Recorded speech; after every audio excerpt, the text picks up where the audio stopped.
وعلى آلك وأصحابك يا شفيع المذنبين الصلاة والسلام عليك يا جد الحسن والحسين مولانا ومولا الثقلین۔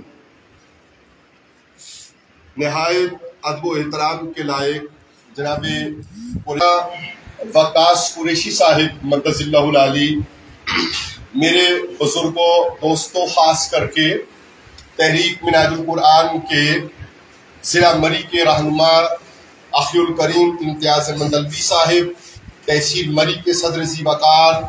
جناب الماس عباسی صاحب، اور بالخصوص میرے سفید ریش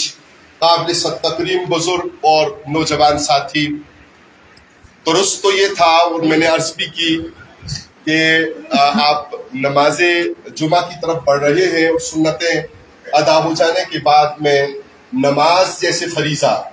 اور آپ کے درمیان حائل نہ ہوں، لیکن بہرحال تعمیل ارشاد اصرار کے بعد گزارش یہ ہے کہ آج کل عید کے دنوں میں تو ہمارا موضوع اور ہماری بات جو ہے وہ تو وقولوا للناس حسنا اس ارشاد گرامی کی ارد گرد گھومتی ہے کہ لوگوں سے اچھے سے بات کیا کرو، ان سے محبت کا بازو بچھایا کرو۔ اور پھر میں آپ کی توجہ چاہوں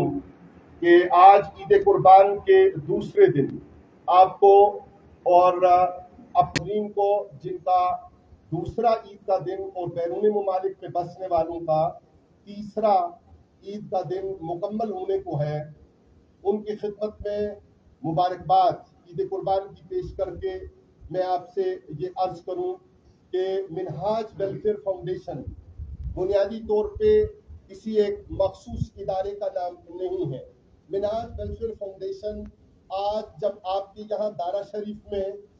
ہم اجتماعی قربانی آپ کو تحائف پیش کرنے کے لیے قربانی کے گوشت کے، وہ امتیاز بھائی اور حضرت علامہ آپ سب کی زیر قیادت اور زیر اہتمام جو کرنا چاہ رہے ہیں، یہ در حقیقت ایک یاد ہے جس کو تازہ کرنا ہے۔ ایک تو وہ یاد ہے کہ آپ علماء، محققین اور مفتیان دین و ملت سے سماعت کرتے ہیں کہ وہ یاد سنت ابراہیمی علیہ السلام اس کی پیروی ہے اور اس کی تکمیل ہے، اور ایک وہ یاد ہے کہ جو رحمت کائنات ہمیں نہیں بولنا چاہیے، صلی اللہ علیہ وآلہ وسلم نے اپنی حیات طیبہ، ظاہری حیات طیبہ کے دوران پوری امت کی طرف سے، آپ میں سے، ہم میں سے اور ہمارے بعد آنے والی نسلوں میں سے ہر ایک کی طرف سے قربانی کی، اور ایک آپ لفظ قربانی سے تو یہ معنی اور مفہوم اخذ کرتے ہیں کہ ایثار، اور وہ جذبہ کہ آپ کو پیاس لگی ہے اور آپ کے دوسرے مسلمان بھائی کو پیاس لگی ہے، آپ اپنی پیاس کو چھوڑ کر اس کو پانی پلانا چاہتے ہیں، اس کو سیراب کرنا چاہتے ہیں۔ آپ روزہ سے ہیں اور افطار کے وقت آپ کے پاس سامان افطار کم ہے، آپ دوسرے کو پہلے افطار کروانا چاہتے ہیں، اور خود بچا ہوا افطار جو ہے اس سے آپ استفادہ کرنا زیادہ مناسب سمجھتے ہیں۔ ایک ایثار اور قربانی کا جذبہ یہ ہے جو آج بدقسمتی سے ہماری نئی نسل میں مفقود ہوتا جا رہا ہے، اور کم ہوتا جا رہا ہے کہ بزرگ آ رہا ہے اور آپ کو جلدی ہے، آپ کو راستہ کاٹنا ہے، لیکن آپ اس کے لیے کھڑے ہو جاتے ہیں اور راستہ چھوڑ دیتے ہیں، اور آپ کہتے ہیں کہ اتا جی، بابا جی اور بچہ خان آپ پہلے چلیے، اور کسی نے سامان اٹھا رکھا ہے اور وہ سامان کے بوجھ سے دبا چلا جا رہا ہے، اور آپ کہتے ہیں کہ نہیں، ہم سامان کے بوجھ کو تقسیم کریں گے۔ یہ اسلامی معاشرے کا حسن اور یہ اسلامی معاشرے کی خوبیاں، یہ ایثار اور قربانی کے جذبے سے ہی ممکن ہے کہ جو ہمیں اپنی نئی نسل کو، ہم نے قرآن عظیم کے واقعات سماعت کیے، توحید باری تعالیٰ کے بارے میں حضرت ابراہیم علیہ نبی کریم علیہ السلام کا وہ مکالمہ جو آپ نے فرمایا، اور اپنے چچا کو یاد رہے کہ آپ کے والد گرامی وہ مواہب حضرت طارق علیہ السلام، آپ صلی اللہ علیہ وآلہ وسلم کے جد انور اور نبی رحمت صلی اللہ علیہ وآلہ وسلم کی حدیث پاک کو ہمیں سمیٹنا ہے۔ مجھے بات کو مد نظر رکھنا چاہیے کہ آپ نے فرمایا میں پاک سلبوں سے پاک رحموں میں منتقل ہوا، حتیٰ کہ میری ولادت باسعادت گویا میرا میلاد نور آمنہ سلام اللہ علیہ کی گود شریف میں گود شریف میں ہوا تو رحمت کائنات صلی اللہ علیہ وآلہ وسلم کی تعلیمات یہ ہے کہ وہ قربانی جو آپ صلی اللہ علیہ وآلہ وسلم امت کی طرف سے قیامت کے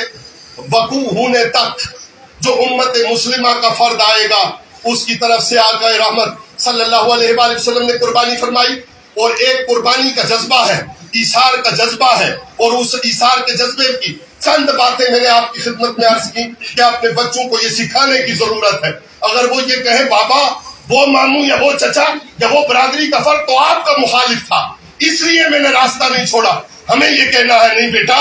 وہ اگر میرا مخالف تھا تو رحمت للعالمین صلی اللہ علیہ وآلہ وسلم کی بارگاہ میں دشمن آتا تو دوست بن کے جاتا، دشمنی کی تلوار سونت کے آتا، قدموں میں گر کر جاتا. ہمیں اسلامی اخلاقیات کی ترویج کا سامان کرنا ہے. اور اسی کا ایک حصہ آپ نے قربانی کی، آپ نے قربانی کا گوشت کھایا، آپ نے عزیز و اقارب میں تقسیم کیا، لیکن اسی جذبے کو پروان چڑھانے کے لیے، آگے بڑھانے کے لیے یہ ایک تحفہ ہے جو منہاج ویلفیئر فاؤنڈیشن لے کر آپ کی خدمت میں حاضر ہوئی ہے. ہم اس امید کے ساتھ آپ سے اجازت چاہیں گے اور دارا شریف کی برکتیں سمیٹ کر آگے بڑھنا چاہیں گے کہ یقیناً اس میں ہماری کوئی سیاسی وجہ نہیں ہے. اور میں ممبر رسول صلی اللہ علیہ وآلہ وسلم کے پاس اور مصلی رسول صلی اللہ علیہ وآلہ وسلم پہ کھڑے ہو کے آپ کی خدمت میں عرض کر لوں کہ سیاسی وجوہات کے لیے اور مواقع ہیں. مساجد اور چرمائے قربانی یا اعظم شعار اسلام جیسے کہ قربانی کا جذبہ ہے، یہ اس مقصد کے لیے نہیں ہے. ہاں ایک مقصد ضرور ہے اور وہ مقصد یہ ہے کہ آپ کی خدمت میں خیر کی بات پہنچے. جو آپ ماشاءاللہ اہل دانش خیر کی بات اپنے اندر رکھتے ہیں، اگلی نسلوں میں منتقل کرنا چاہتے ہیں، اس میں یہ جذبہ بھی پروان چڑھتا رہے، اس کو بھی ہلکی ہلکی تحریک ملتی رہے، اور خوشبو مدینہ اور آقا نعمت صلی اللہ علیہ وآلہ وسلم کی توجہات کریمانہ ہمارے اسلامی معاشرت کو اور اسلامی سوسائٹی کو وہ ملتی رہے اور آگے بڑھتے رہے. وَقُولُوا لِلنَّاسِ حُسْنًا، اور ہم ایک دوسرے سے اچھے سے بات کرنے لگ جائیں، ایک دوسرے کا احترام کرنے لگ جائیں. سیاسی بات بھی ہو تو اس کا نتیجہ ہے مصطفی انقلاب، اور مذہبی بات اور دینی بات تو یہ ہے کہ مصطفی انقلاب. اور مصطفی انقلاب کیا ہے کہ ہمارے ہاں اسلامی معاشرت جو مفقود ہوتی جا رہی ہے، جو دور ہٹتی چلی جا رہی ہے، وہ رواج پا جائے، ہم مسلمان بن جائیں، ہم دوسروں کو معاف کرنے والے بن جائیں. ہمارے اندر یہ قربانی کا جذبہ ہو کہ اگر کسی نے میرا حق کھایا تھا، پہلی تو حقوق و فرائض میں توازن پیدا کرنا ہے ہمیں، لیکن اگر کوئی کسی کو معاف کر کے اور اپنا حق معاف کر کے تو اسلامی معاشرت کو اور اخلاقیات کو رواج دینا چاہے تو اس سے بڑی بات کوئی نہیں ہے کہ محمد سے وفا تو نے صلی اللہ علیہ وآلہ وسلم، کہ محمد سے وفا تو نے تو ہم تیرے ہیں. یہ جہاں چیز ہے کیا لوہ قلم تیرے وما علینا الا البلاغ المبین.